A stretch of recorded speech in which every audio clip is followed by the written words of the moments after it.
हमारे विभिन्न ज्ञानवर्धक कार्यक्रम देखने के लिए आप हमें अभी सब्सक्राइब करें, बेल आइकन को प्रेस करें ताकि आप देख सकें हमारा कार्यक्रम सबसे पहले। और अधिक जानकारी के लिए फेसबुक पेज को लाइक करना न भूलें।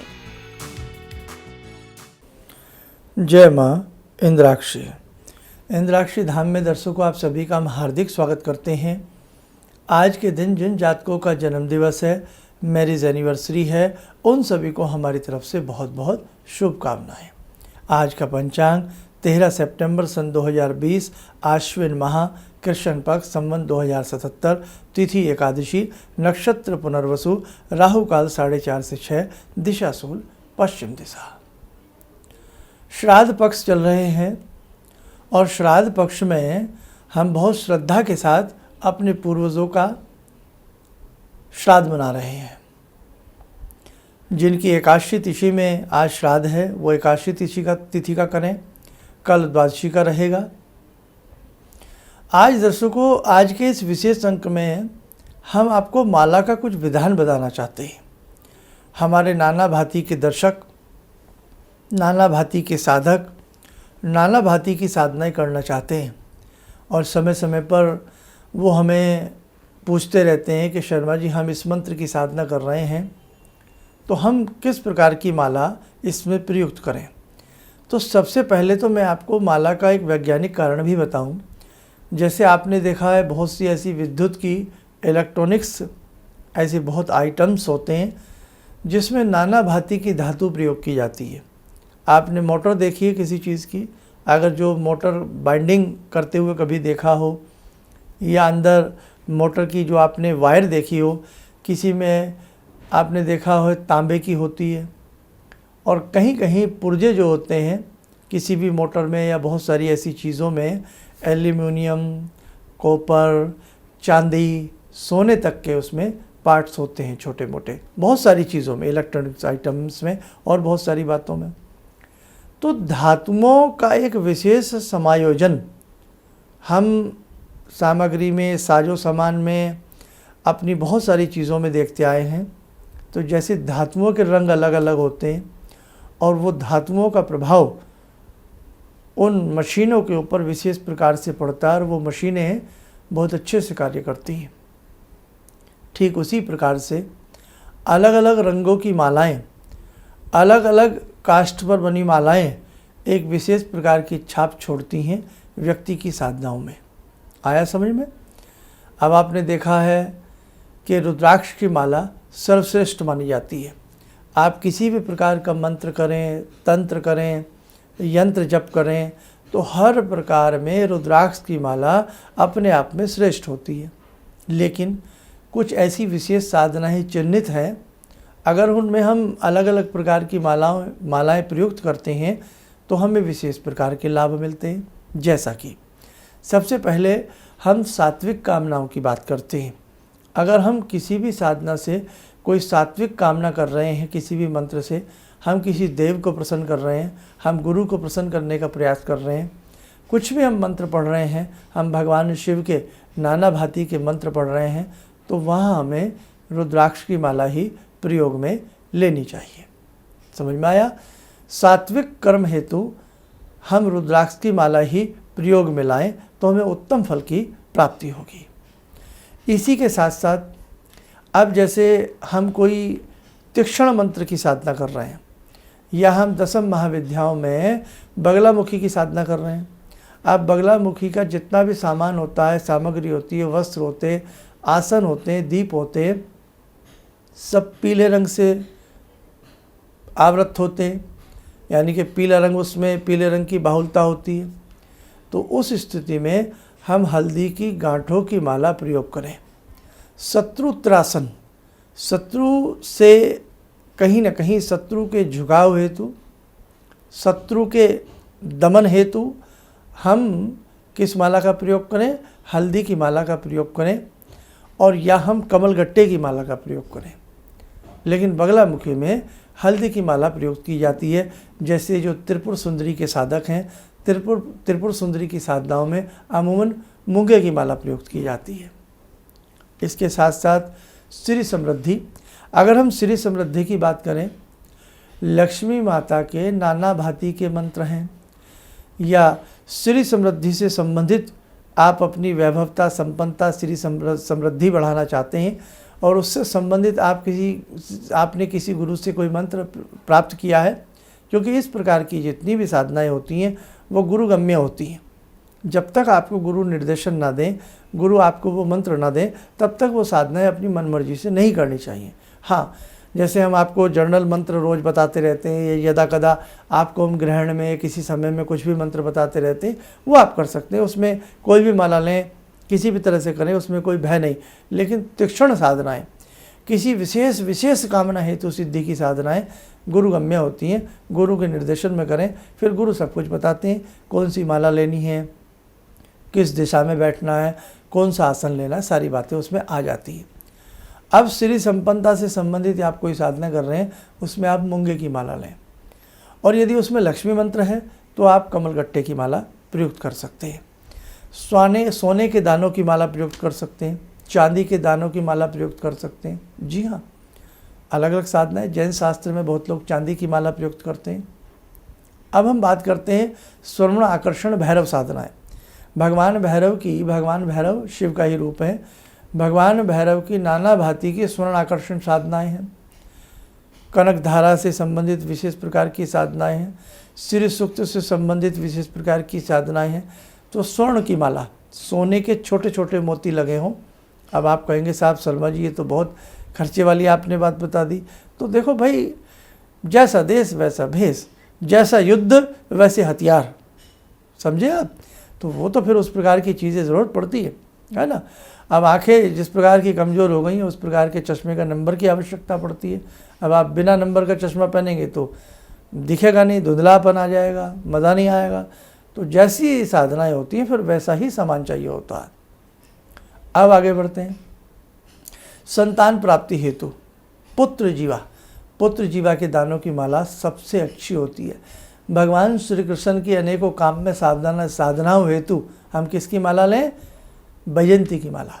बैजंती घर में आप उसका पौधा बो सकते हैं और 2-4-6 महीने में छोटे छोटे मोती निकल आते हैं। नेचुरल उसमें छेद की, वहाँ पर जो जगह होती है उसको सुई से छेद कर दिया जाता है। बैजंती की माला से जाप करें भगवान श्री कृष्ण के विभिन्न जापों का, बहुत अच्छा लगेगा, बहुत बढ़िया लगेगा।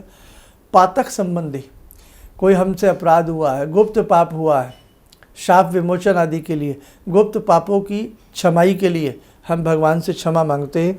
और हम किस माला का जाप करें? बड़ी अद्भुत माला बता रहा हूँ, कुशा। आपने देखा हो जो देसी लोग हैं, जो गांव के आसपास रहते हैं, या चलो जो भी हैं जिन्हें नॉलेज है उन्हें पता होता है इन सब बातों का। कुशा की छोटी छोटी गोलियां, ग्रंथियां बना करके उसके बालों की या उसकी जड़ों की जड़ें काट करके बना करके उसकी माला बनाई जाती है। कुशा के माला से अगर कोई व्यक्ति जाप करता है, जन्म जन्मांतरों को के विशेष प्रकार के पापों से वो मुक्त हो जाता है। अब उस पर कौन सा मंत्र जपना है वो गुरु बताते हैं, वो गुरुगम्य होता है। ऐसे ही शत्रुनाश के लिए, यानी कि शत्रुनाश तो इस प्रकार की बातें कभी सोचनी भी नहीं चाहिए, लेकिन कई बार शत्रु बहुत उद्दंडता करने लगा हो, आपकी गलती भी ना हो और आपको लगे कि हमें सज़ा मिल रही है, तो शत्रु का दमन करने हेतु, दमन बस शांत हो जाए, हम किसी के नाश की भावना ना करें, वो शांत हो जाए और हमारे साथ मित्रवत व्यवहार करे, उस हेतु हम कमलगट्टे की या मूंगे की माला प्रयुक्त कर सकते हैं, बहुत अच्छा लाभ मिलेगा। बहुत सारे ऐसे रूहानी मंत्र होते हैं, उसमें हम किसकी माला लें? हकीक पत्थर की माला ले सकते हैं, हमें विशेष प्रकार का लाभ मिलेगा। नवग्रहों के लिए नाना भांति के हकीक पत्थर आते हैं। बुध के बीज मंत्र के लिए बुध हकीक पत्थर ले लें, शनि के बीज मंत्र के लिए शनि हकीक पत्थर की माला ले लें, समझे। तो बहुत सारी ऐसी चीज़ें, अब हम कई बार कह तो देते हैं हमें इस मंत्र से जाप नहीं मिला, हमें इस मंत्र से लाभ नहीं मिला, हमें इस साधना से लाभ नहीं मिला, और तीक्ष्ण साधना आप कर बैठते हैं। किसी अखबार से कोई मंत्र उठा लेते हैं, किसी मैगज़ीन से कोई मंत्र उठा लेते हैं, हम जैसे को यूट्यूब पर, हम जैसे पागलों को सुन करके यूट्यूब से कोई मंत्र उठा लेते हैं।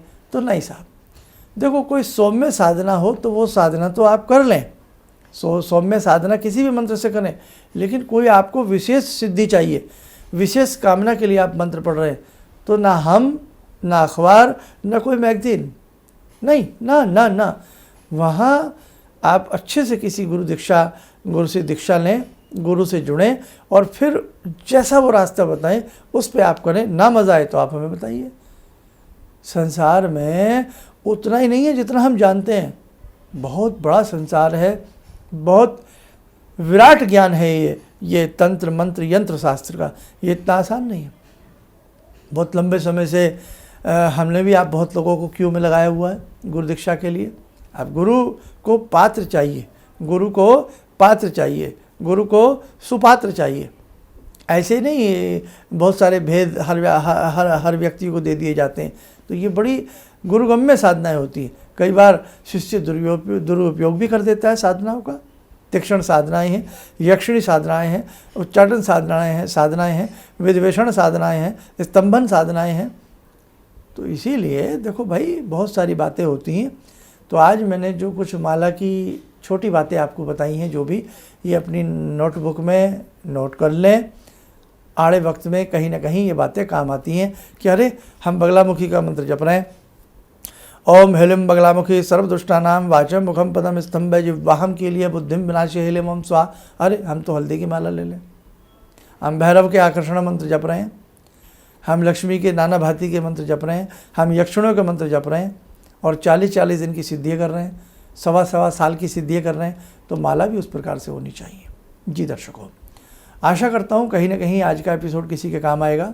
और कल के एपिसोड में हम प्रयास करेंगे आसन विधान कि किस प्रकार की साधनाओं में हमें अपने बैठते समय हमें मुख किस तरफ रखना चाहिए।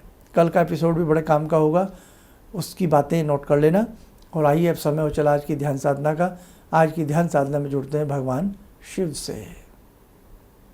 ओम आत्मा त्वं गिरिजामति सहचरा प्राणा शरीरं गृहं पूजा ते विषयोपभोग रचना निद्रा समाधिस्थिते संचारा पदयो प्रदक्षिण विदेः श्रोत्राणि सर्वागिरो यद्यात् कर्म करोमि तद्दखिलं शम्भोस्तवाराधनम्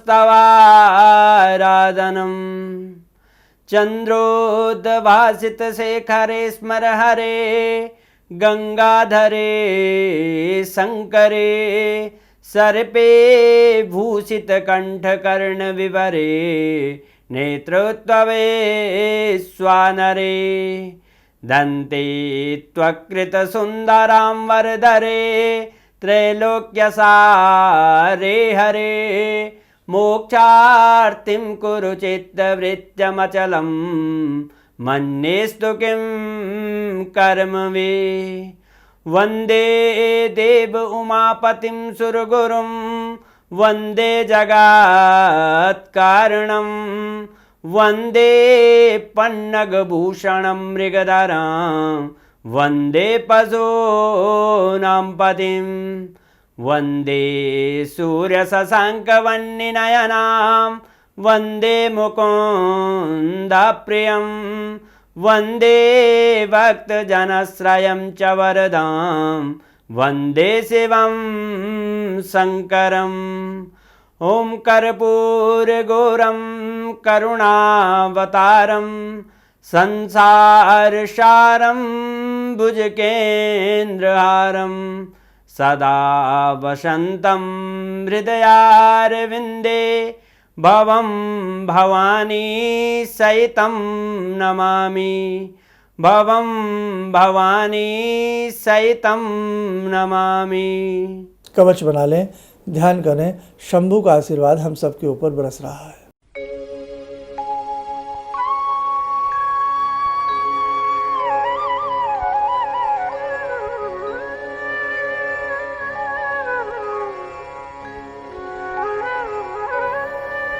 ओम बोलते हुए नेत्र खोलें, सामान्य हो जाए।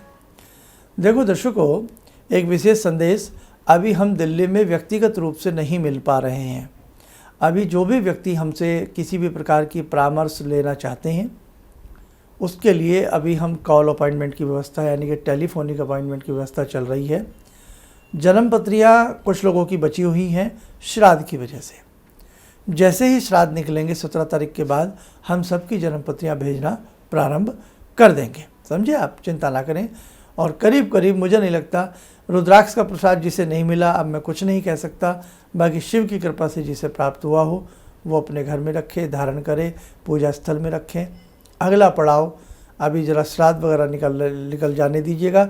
अगला पड़ाव हमने क्या करना है, कैसे आपको मेरे साथ जुड़ना है, बहुत सारी बातें हम आपको बताते रहेंगे। और फ़िलहाल जैसे मैंने बताया, आप देश में रहते हैं, कहीं विदेश में रहते हैं, हमसे कोई परामर्श चाहते हैं तो उसके लिए अभी हम टेलीफोनिक अपॉइंटमेंट दे पा रहे हैं। उसके लिए आप हमारे संस्थान से संपर्क दिए गए नंबर्स पर कर सकते हैं। इन्हीं शब्दों के साथ हम अपनी वाणी को विराम देते हैं। जय माँ इंद्राक्षी। गुरु जी से मैं तब से जुड़ा हूँ जब से वो एक चैनल आती थी P7, उसी से मैं जुड़ा हुआ।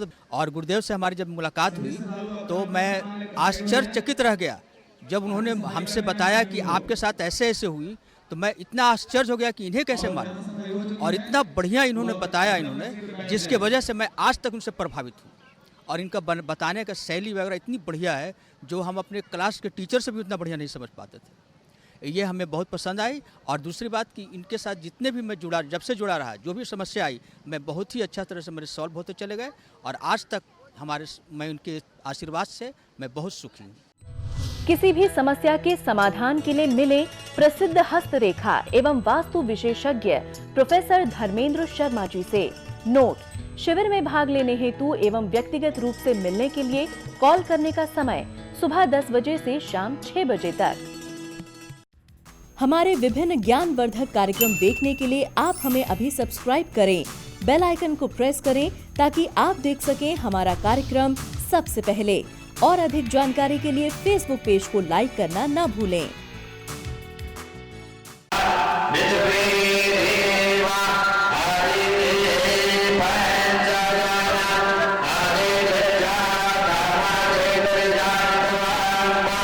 Yeah.